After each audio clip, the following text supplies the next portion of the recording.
Hello friends, അസ്സലാമു അലൈക്കും. ഇന്ന് ഞാൻ വളരെ പണ്ടുണ്ടാക്കിക്കൊണ്ടിരുന്ന ഒരു സ്നാക്കിൻ്റെ റെസിപ്പിയാണ് കൊണ്ടുവന്നിട്ടുള്ളത്.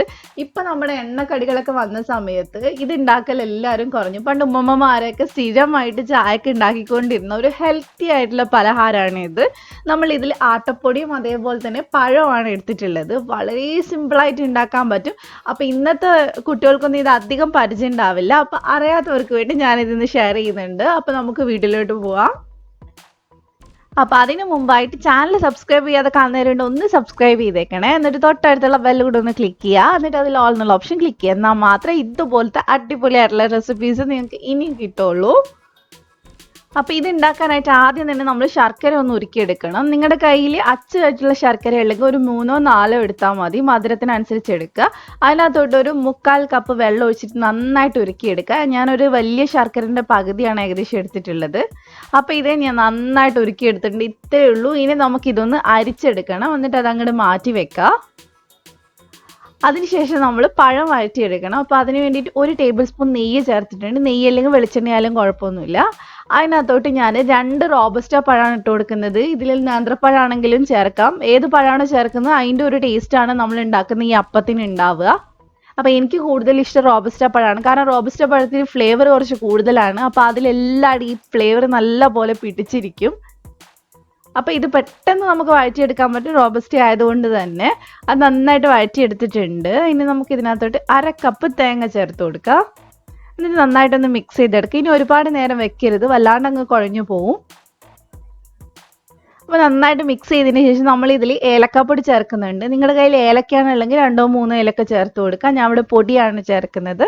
ഒരു 1/4 ടീസ്പൂണിൻ്റെ അടുത്ത് ചേർത്തിട്ടുണ്ട്. എന്നിട്ട് നന്നായിട്ടൊന്ന് മിക്സ് ചെയ്തെടുത്തിട്ട് നമുക്ക് തീ അങ്ങ് ഓഫ് ചെയ്യാം. അപ്പോൾ നമ്മുടെ പഴത്തിൻ്റെ മിക്സ് റെഡി ആയിട്ടുണ്ട്.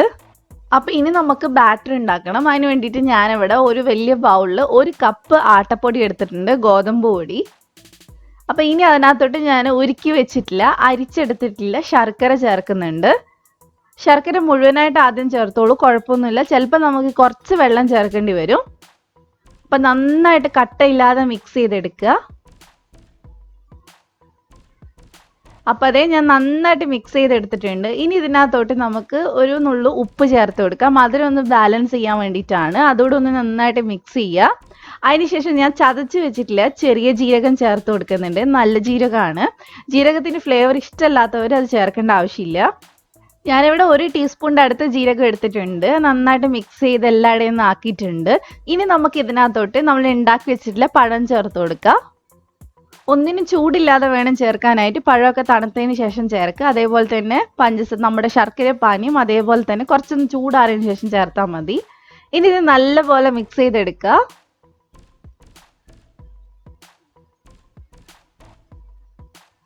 ഇപ്പോൾ ഇത് കുറച്ച് കട്ടിയായിട്ടുള്ള, അതുകൊണ്ട് ഞാനൊരു 3 സ്പൂണും കൂടെ വെള്ളം ചേർത്തിട്ടുണ്ട്. നിങ്ങൾ ഇത്രയും തന്നെ ചേർക്കണം എന്നില്ല, കറക്റ്റ് ഈ ഒരു പരുവത്തിലൊന്നും ആക്കി എടുത്താൽ മതി. കാരണം ചില പഴത്തിന് വെള്ളത്തിൻ്റെ കണ്ടന്റ് കുറച്ച് കൂടുതലായിരിക്കും. റോബസ്റ്റ പഴം ആയതുകൊണ്ട് തന്നെ കുറച്ച് വെള്ളം പോലെ ഉണ്ട്. നേന്ത്രപ്പഴമാണെങ്കിൽ ചിലപ്പോൾ നിങ്ങൾക്ക് ഇതിൽ കൂടുതൽ വെള്ളം ചേർക്കേണ്ടി വരും. ഇതാണ് നമ്മുടെ മാവിൻ്റെ പരുവം. ഒരുപാട് വെള്ളം പോലെ ആയാലും ഇത് റെഡി ആവില്ല, അപ്പോൾ അത് ശ്രദ്ധിക്കുക. അപ്പോൾ ഇനി നമുക്ക് ഉണ്ടാക്കിയെടുക്കാം. ഞാനിവിടെ ഒരു ചെറിയൊരു പാത്രമാണ് എൻ്റെ കയ്യിലുള്ളൂ. അപ്പോൾ അതിനകത്തോട്ട് ഞാൻ ബട്ടർ പേപ്പറൊക്കെ തേച്ച് ഫുൾ എണ്ണയൊക്കെ തേച്ച് വെച്ചിട്ടുണ്ട്, നെയ്യൊക്കെ തേച്ച് വെച്ചിട്ടുണ്ട്. അപ്പം നിങ്ങളുടെ കയ്യിൽ ബട്ടർ പേപ്പർ ഇല്ലെങ്കിലും കുഴപ്പമൊന്നുമില്ല, നല്ല പോലെ നെയ്യ് തടവി എടുത്താൽ മതി. അപ്പോൾ ഞാൻ അടിയിലൊരു ഭംഗിക്ക് കുറച്ച് എള്ളിട്ട് കൊടുത്തിട്ടുണ്ട്. ഇനി ഇതിനകത്തോട്ട് നമുക്ക് കുറച്ച് മാവ് ചേർത്ത് കൊടുക്കാം. നിറയെ ചേർത്ത് കൊടുക്കരുത്, വേവാൻ ബുദ്ധിമുട്ടാവും. അപ്പോൾ കുറച്ച് മാത്രം ചേർത്ത് കൊടുക്കുക, ഒരുപാട് കട്ടിയാവണ്ട. കുറച്ച് വട്ടമുള്ള പാത്രമാണെങ്കിൽ നിങ്ങൾക്ക് ഒരുമിച്ച് തന്നെ എല്ലാം ചെയ്തെടുക്കാം. ഞാൻ 2 തവണയായിട്ടാണ് ചെയ്തെടുക്കുന്നത്. അപ്പോൾ ഇനി നമുക്കിത് ആവിയിൽ വേവിക്കാണ് വേണ്ടത്. നിങ്ങളുടെ കയ്യിൽ ഇഡ്ഡലി പാത്രം ആണെങ്കിൽ അതിൽ വെച്ച് ചെയ്താൽ മതി. ഞാൻ എളുപ്പത്തിന് ഇങ്ങനെയാണ് ചെയ്യുന്നത്. ഒരു കടായിക്കകത്തോട്ട് വെച്ച് കൊടുത്തിട്ടുണ്ട്. ഇനി നിങ്ങളുടെ കയ്യിൽ ഈ പാത്രം അടച്ച് വെക്കാനുള്ള എന്തെങ്കിലും ഉണ്ടെങ്കിൽ, അടപ്പുണ്ടെങ്കിൽ അതൊന്ന് അടച്ച് വെച്ച് കൊടുത്തതിന് ശേഷം മേൽഭാഗം മൊത്തം അടച്ചാൽ മതി. അപ്പോഴാണ് കുറച്ചുകൂടി നല്ലതല്ല, ഇച്ചിരി വെള്ളം കയറും. അപ്പോൾ ഒരു 20 മിനിറ്റോളം നമ്മളിത് വേവിച്ചെടുത്തിട്ടുണ്ട്. ഇപ്പോൾ തൊട്ട് നോക്കുമ്പോൾ തന്നെ നമുക്ക് മനസ്സിലാവും നന്നായിട്ട് വെന്തിട്ടുണ്ട്. ഒരു 15 തൊട്ട് 20 മിനിറ്റാണ് നമുക്കിതിന് വേണ്ടത്. അപ്പോൾ ഇതിവിടെ റെഡി ആയിട്ടുണ്ട്. ഇനി നമുക്ക് നല്ലപോലെ ചൂടാറിയതിന് ശേഷം മാത്രമേ ഇത് നമുക്ക് ഇതിൽ നിന്ന് ഇളക്കിയെടുക്കാം. വളരെ സിമ്പിളായിട്ട് ചെയ്യാൻ പറ്റുന്നതാണ്. നമ്മൾ കേക്കൊക്കെ ഇളക്കിയെടുക്കുന്ന പോലെ തന്നെ എടുക്കാൻ പറ്റും. അപ്പോൾ ഇനി നമുക്കിതൊന്ന് കട്ട് ചെയ്ത് കാണിക്കാം. നല്ല ഹെൽത്തി ആയിട്ട് കുട്ടികൾക്കാണെങ്കിലും വലിയ ആൾക്കാർക്കാണെങ്കിലും ഒരുപാട് ഇഷ്ടാവുന്ന ഒരു സ്നാക്കാണ്. അപ്പോൾ എല്ലാവരും ട്രൈ ചെയ്ത് നോക്കുക.